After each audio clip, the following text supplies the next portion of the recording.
أعوذ بالله من الشيطان الرجيم بسم الله الرحمن الرحيم وبعد السلام عليكم ورحمة الله وبركاته. Barkanmu da warhaka, ci gaba da darasinmu na HTML wato Hypertext Markup Language, wanda a kwanaki na yi videos guda biyu wanda na saki wannan video a cikin YouTube, wanda video na farko da na yi mun yi darasi ne akan waton HTML basic tags ko mu ce masa building block element, waton elements da ake fara amfani da su a duk lokacin da za a fara gina shafi na yanar gizo ko za a fara coding da ainihin waɗannan codes na HTML, waɗanda na ce da cewa wajibi ne a duk lokacin da mutum zai fara gina shafi na HTML ko zai creating wani document haka na HTML, dole sai ya fara da ainihin wannan HTML building block elements ɗin, wanda wajibi ne. Kuma darasinmu na biyu muka yi amfani da wannan building block element da waɗansu HTML tags wurin waton gina tuta ta Najeriya, wanda mun kasa national anthem da kuma ainihin hoton national coat of arms a tsakiyar wannan tuta na Najeriya ɗin, insha Allah. Darasinmu a yau in Allah ya yarda za mu yi amfani da wannan HTML tag ne mu yi wato abin da ake ce ma animation ko mu ce cartoon, yanda za mu ɗan samu ɗan wani cartoon ɗan ƙarami haka sai mu ɗan yi waton ta hanyar amfani da wannan HTML tag ɗin. So ba tare da ɓata lokaci ba, insha Allahu za mu zo ga nan desktop environment ɗinmu sai mu yi creating folder na musamman kamar yadda muka yi a lokacin da muke designing tuta na Najeriya. Za mu zo zuwa ga new, daga new za mu buɗe sabon folder. Yanzu ga sabon folder ɗinmu a nan ya fito da suna new folder, sai mu yi renaming ɗin shi mu sa masa suna animation. Na'am, mun sa masa suna animation, wato shine ainihin sunan wannan folder ɗinmu a yau. Idan muka buɗe wannan folder, ana buƙatar inda hali a cikin wannan folder ɗin sai mu yi creating wani folder a ciki. Muna iya creating wani bi kaman guda uku ko kuma guda biyu, ya danganta da abubuwan da za mu sa a cikin ainihin wannan documents ɗinmu da muke creating na HTML. Na farko dai muna son mu sa hoto, tunda aka ce cartoon dole sai mun sa hoto a cikin ainihin wannan file ɗin ga namu na HTML ɗin, wanda za mu iya zuwa ga nan mu shiga new, mu shiga folder sai mu sa image. Na'am, idan muka sa image shikenan mun samu folder mai suna image a wannan wuri. To cikin wannan folder muke buƙatar mu ajiye ainihin duk hotunan da za mu sa a cikin wannan file ɗin. Tunda yanzu hotuna muke buƙatar mu sa, bari mu bar ainihin image folder ɗin. Idan muka buɗe wannan image folder, yanzu gashi nan aka ce this folder is empty. Kar mu manta muna cikin animation, kuma ga cikin animation folder ɗinmu muna da ainihin image folder. Idan muka dawo ga nan desktop environment ɗinmu, muna da ainihin hoto na ainihin daji ko mu ce forest haka, wanda muke buƙatar mu sa shi a matsayin background image na cartoon ɗin. Already muna da wannan hoton ajiye, sai mu koma muna iya cutting ko mu yi copying. Bari mu yi cutting ɗin shi daga nan desktop environment sai mu dawo ga cikin folder na image sai mu yi pasting ɗin shi. Kar mu manta yana cikin folder ɗinmu ne na image, kuma ainihin folder image na cikin folder da ake ce ma animation, shi kuma animation folder ɗinmu yana nan akan desktop environment ɗinmu. So a nan muna da ainihin bush 000 shine ainihin sunan wannan hoto na background na dajin kenan. Na'am, idan muka dawo ga nan animation folder ɗinmu, shi kuma animation folder ɗinmu yana ɗauke da image folder, amma babu wani file ɗin HTML wanda yake ajiye a cikin wannan folder na animation ɗin. So sai mu koma mu yi clicking start button ɗinmu sai mu tafi notepad. Daman na ce za mu fara amfani da notepad ne da yake muna da text editor da yawa, kamar a nan a cikin wannan computer muna da text editor da ake ce ma notepad++, suna nan da yawa, ya danganta da wanda mutum zai yi amfani da shi, amma notepad shine mafi sauki wanda za mu fara amfani da shi saboda waɗanda ke koyo su ma su iya shi kafin nan gaba mu yi introducing ɗin sauran ainihin text editor da zamu ci gaba da amfani da. To yanzu zamu fara creating wannan shafin ga namu na ainihin yanda zamu yi wannan cartoon ɗin. Da farko dai kamar yadda na faɗa muku kafin mu fara ana buƙatar mutum ya fara da abin da ake ce mai HTML building block element. To sai mu zo sai mu ci open bracket, nan za mu sa exclamation mark, sai mu ce doc type .html, sai mu rufe. Yanzu mun ƙare da layi na farko kenan, doc type declaration kenan. Sai mu dawo zuwa ga next line, layi na gaba, sai mu sa abin da ake ce ma HTML opening tag. Dama na yi mana bayani bambanci tsakanin opening tag da closing tag a darasin mu da ya gabata. Idan muka danna enter sai mu dan bada spaces guda 5, amma ko ba da spaces din ba yayi, amma muna son mu bi ka'ida ne domin ya kasance mun daura duk ainihin masu koyon wannan karatun bisa ga tsari na wannan karatun. Sai mu bada spaces guda 5, 1 2 3 4 5, sai mu sa tag da ake ce ma head opening tag. Mu dawo layi na gaba mu bada wato spaces kaman guda 10, 1 2 3 4 5 6 7 8 9 10. Sai mu ce to nan za mu sa abin da ake ce ma title opening tag.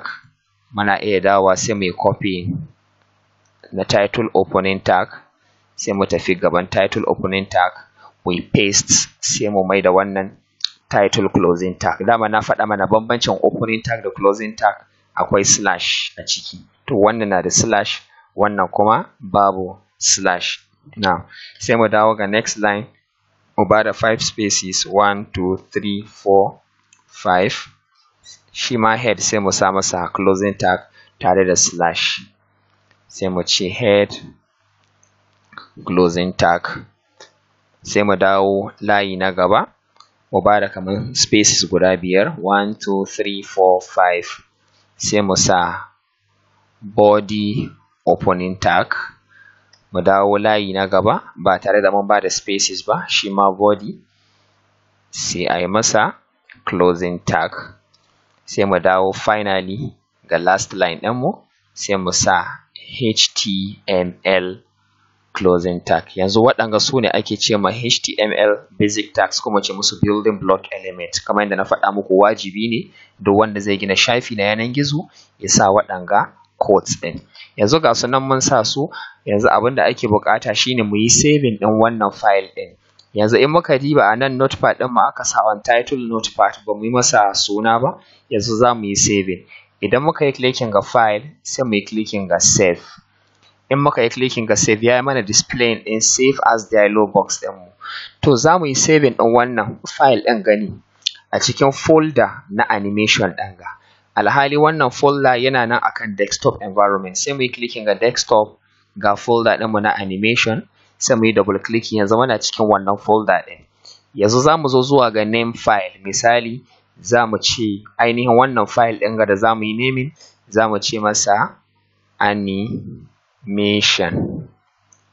Ba lallai bane kowa zai sa animation, ya danganta ga abin da mutum yake son ya sa.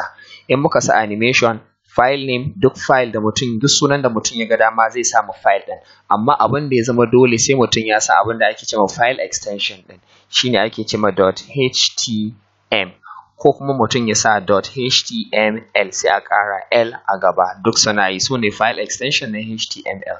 Sai mu zo zuwa ga save as type option box ɗin ga. Nan abin da a ciki muna da text document, sai mutum ya yi selecting, ya mai shi all files, sai mutum ya yi clicking save.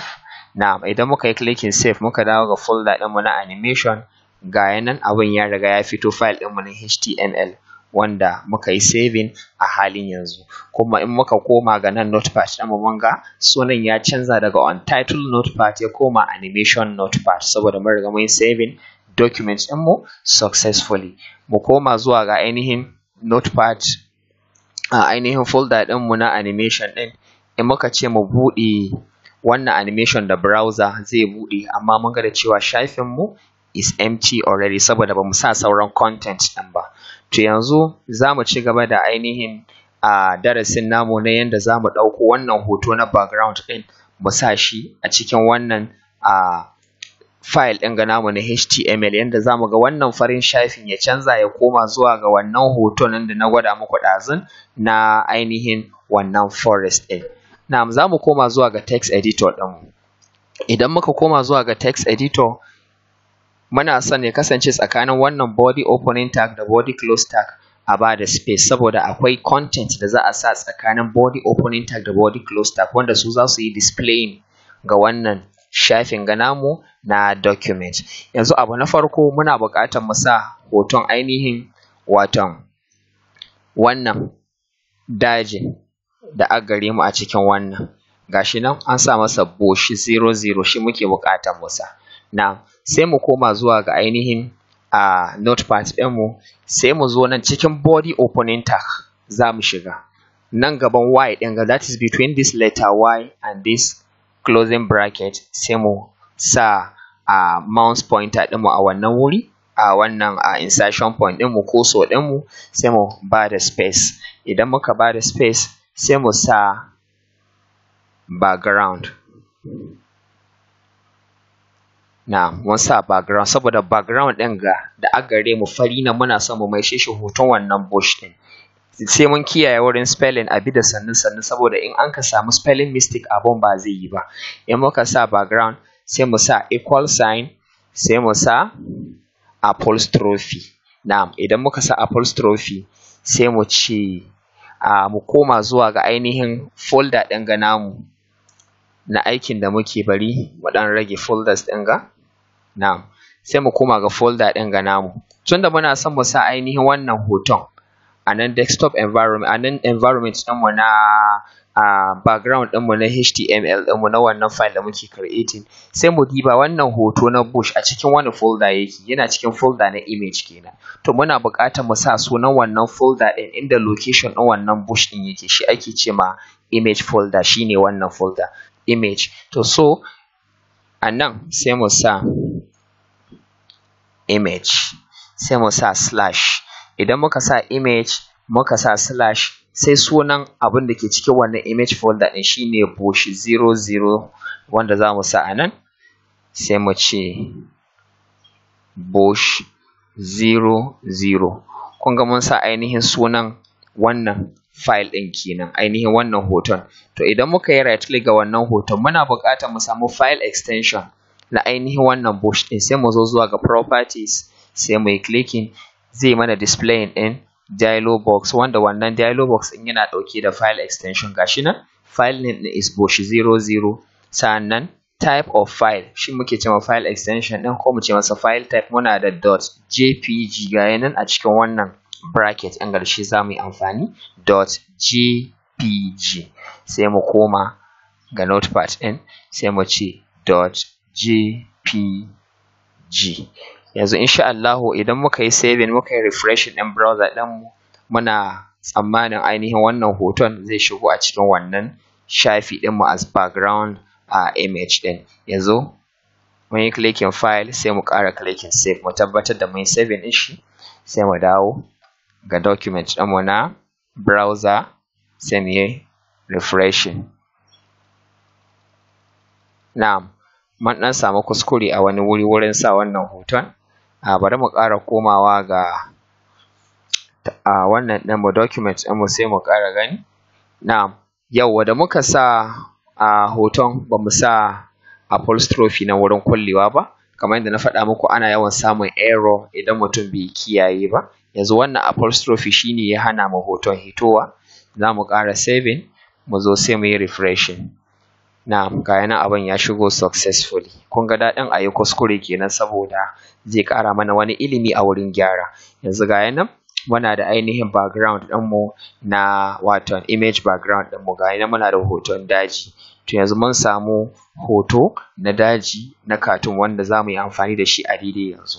Na'am, idan muka koma har ila yau a nan desktop environment ɗinmu da yake muna da hoto, a nan muna da hoton zaki, muna da hoton giwa. A nan dabbobi ne waɗanda muke son mu sa su a cikin wannan daji, wanda za a nuno ainihin wannan dabban na tafiya ko dabban na gudu. Bari mu yi amfani da zaki a wannan darasin ga namu, sai mu yi cutting ɗin wannan hoton na zaki.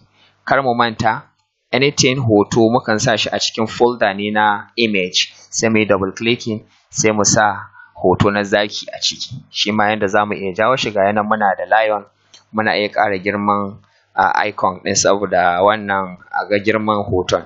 Na'am, ga yanan muna da hoton zaki a nan, nan muna da hoton daji. Yanzu mun sa hoton daji, muna son mu sa hoton wannan zaki yana gudu akan ainihin wannan background namu na bush ɗin. Sai mu koma zuwa ga ainihin file ɗinmu ga dajin a nan, sai mu tafi zuwa ga notepad.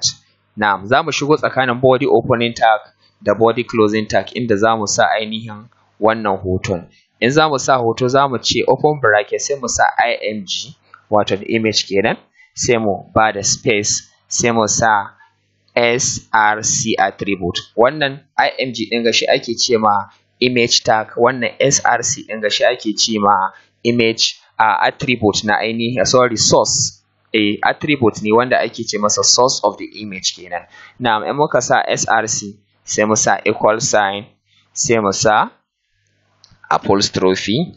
Na'am, kar mu manta kamar yadda muka sa hoton bush ɗin ga haka za mu yi applying ga wannan wuri. Kar mu manta hoton lion yana nan a cikin image folder ne, kamar yadda muka gani hoton bush yana cikin image folder. Nan muna da image as the name of the folder and we have lion here as the name of the image. To sai mu zo, ya kamata mu fara sa sunan folder sai mu ce image.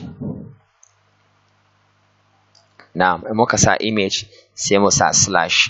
In muka sa slash sai mu sa lion as the name of the file here. Then we right click on the lion, we go to properties. In muka shiga za mu ga ainihin shi ma file type ɗin shi is .gif, shi kuma wannan ya bambanta da wannan. Wannan GIF wannan kuma ba GIF bane, wannan na farko is JPG, wannan GIF, sai an kiyaye. So wannan GIF za mu sa masa, sai mu koma mu ce .gif shine sunan wannan wannan gashi na file type ɗin. Sai mu kulle. Yanzu za mu sa apostrophe kafin mu kulle saboda gudun irin kuskuren da muka yi a ɗazun. Sai mu yi clicking file, mu yi saving yanda ainihin hoton wannan zakin zai fito a jikin wannan shafi ɗin. Yanzu bari mu koma sai mu yi refresh ɗin document ɗinmu. Ga zakin ya fito amma zakin yana gudu a sama ne. To muna buƙatar mu saukar da wannan zaki ya kasance a ƙafansa na daidai a wannan wuri, yana ainihin wannan motsin da yake a daidai wannan lokaci ɗin. Idan muka koma zuwa ga HTML file ɗinmu, sai mu dawo nan kafin image tag ɗin, sai mu sa wani tag da ake ce ma br tag, shi ake ce ma break, shi zai saukar da shi.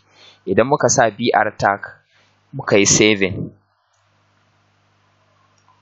na'am, muka dawo nan muka yi refreshing, kun ga ya ɗan sake saukowa ƙasa. So da more muna sa br tag da more lion ɗin nan yana ƙara saukowa ƙasa kamar yadda kun ka gani.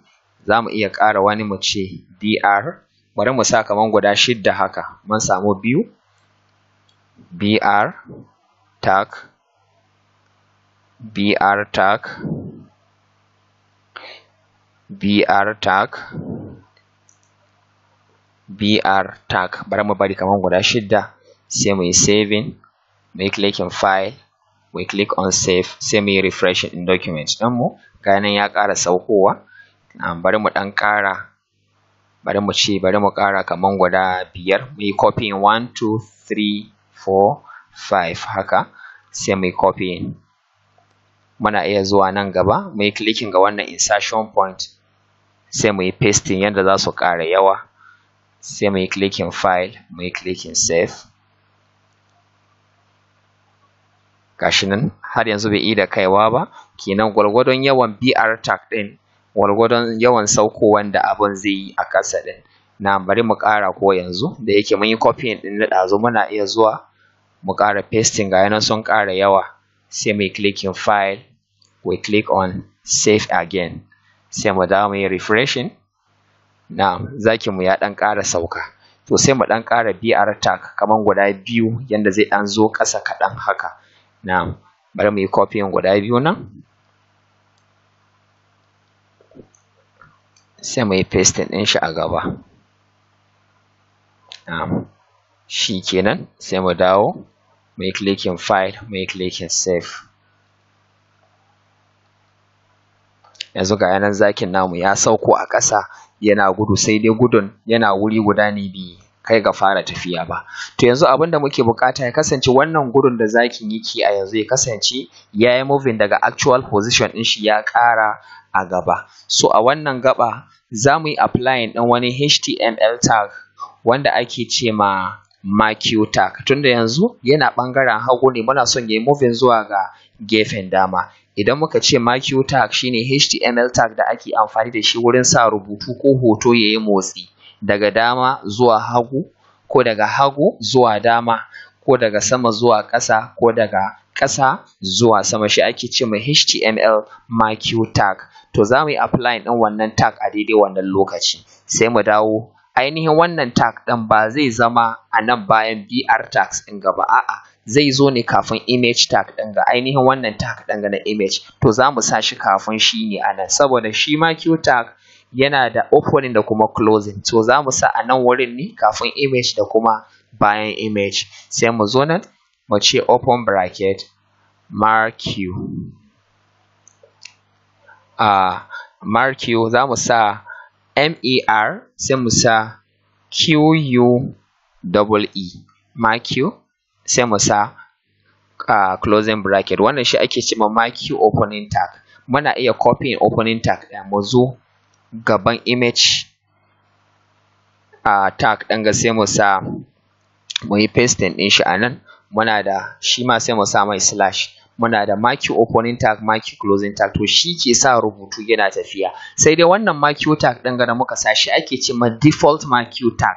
Shi kuma default marquee tag ko da ba mu sa direction ba zai sa ainihin rubutu ko hoto ya motsa daga gefen dama ne zuwa hagu, alhali shi kuma layout ɗinmu zai tashi ne daga gefen hagu zuwa dama.